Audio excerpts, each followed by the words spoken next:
Chapter 4. Javea arrived at the scene, leaving his car around half a mile away because of the sheer volume of foot traffic going into the opposite direction. The last thing he wanted or needed was another accident, this time one that he was responsible for. From the look of panic and the heightened body language of the people walking towards him, Javea was sure that something unpleasant had happened, and it was his job to find out just what that unpleasant thing was.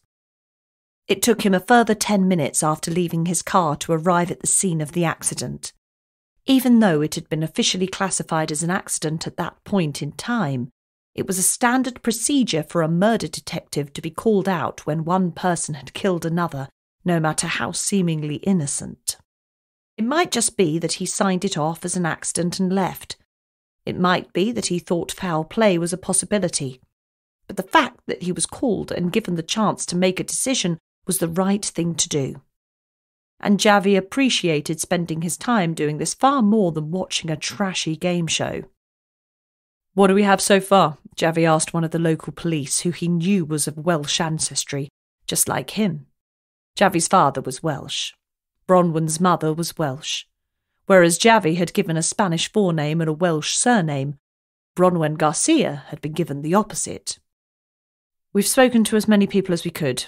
It looked like one of the actors has just got his timing wrong and his lance has crashed into the chest of one of the other actors playing the role of a Moor. The guy who played the Christian said that he had been hit in the chest too. He left in another ambulance. It turned up pretty much as soon as the first one had left. I called for the first ambulance but not the second. I guess a member of the public called for another," Bronwyn explained, glad for the chance to converse in English. It didn't happen very often in her job role. Certainly not with colleagues. "And do we have names?" Javea asked. "No, the guy who was hit was in no fit state to be giving us his name. He died right here," Bronwyn stated, pointing at a patch on the ground that was splattered with blood, the blood of the poor man who had been smashed in the chest with a lance. "And the other guy?" "Nah, he just left. I'll ask the organisers for his name when I manage to get hold of them." Javea could see that things were being taken care of at the scene. He had come across Bronwyn before. She was methodical and thorough. The streets were closed off, barricades were being erected, and the last of the public were having their details taken.